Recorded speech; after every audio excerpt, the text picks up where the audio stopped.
It has fascinated man since the dawn of civilization, visitors from outer space. Tonight, Bruce Arian tells us about an Athens man and his close encounter. Bruce? Kelly, John, Paul Brown is by any measure a pillar of the community. He's a lay minister, a businessman, husband, father, American Legion baseball coach. But one night in 1973, Paul Brown had an encounter that he'll never forget. Got the rally wheels, luggage rack on the back. Enjoyed your colors. For the past 15 years, Paul Brown has been going on about his business as though nothing ever happened to him on the night of October 16, 1973. But it did. Something so extraordinary that it would stay with him forever. Yes, I have very vivid memories of what happened and what took place. On that night, 15 years ago, Brown was driving home along this deserted stretch of Highway 29 near Athens. All of a sudden, everything seemed to light up around me, and I thought, well, that's strange. And I kind of looked up through the windshield, and I could see bright lights around me. When I realized that this thing was landing in front of me, I come to a screeching stop, and as I was stopping, my motor just died. Two subjects came out from, I don't know whether they came out of the side of the craft or from underneath it, I couldn't tell that, started down the road toward me.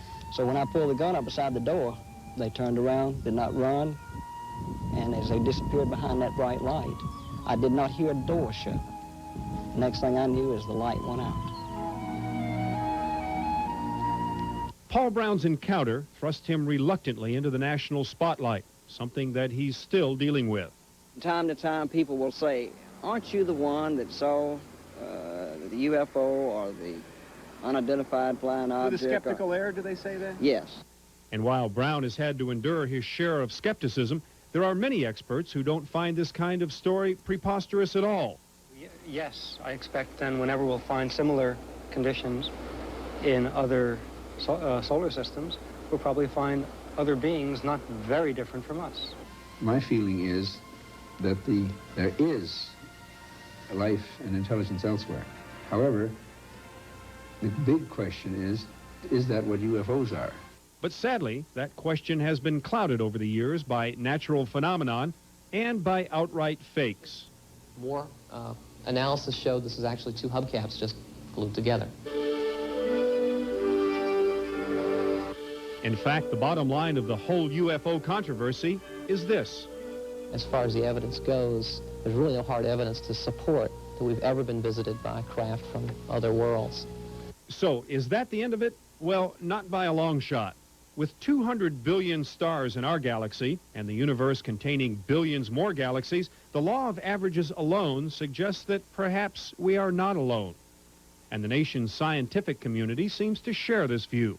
It's preposterous to me to think that we could be such complete freaks as to be the only intelligence in that vast array of things. Interesting note. For years, a government-sponsored project called SETI, or Search for Extraterrestrial Intelligence, has been scanning the heavens from the Mojave Desert with huge radio telescopes, listening for some trace of intelligent life. But even if they were to pick up a message from outer space, it would do little to settle the UFO controversy. Our nearest star, Alpha Centauri, is 24 trillion miles away, an extraordinary journey for even some ultra-advanced life form to make. And so, without any hard evidence of a UFO visitation to this planet, those who have had an encounter, like Paul Brown, bear their own private burden. Do you ever wish now that you hadn't made this known publicly?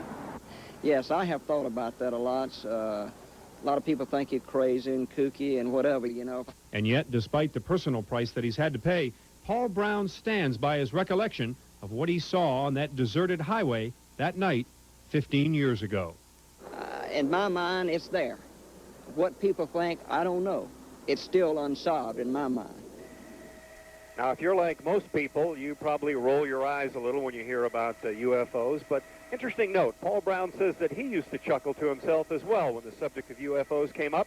Well, he laughs no more. He talks, when you talk to him about this encounter, he talks about his heart beating so fast that he could actually see it through his jacket, talks about his legs trembling, and he'll only say, I wish you could have been there. I wish you could have seen what I saw.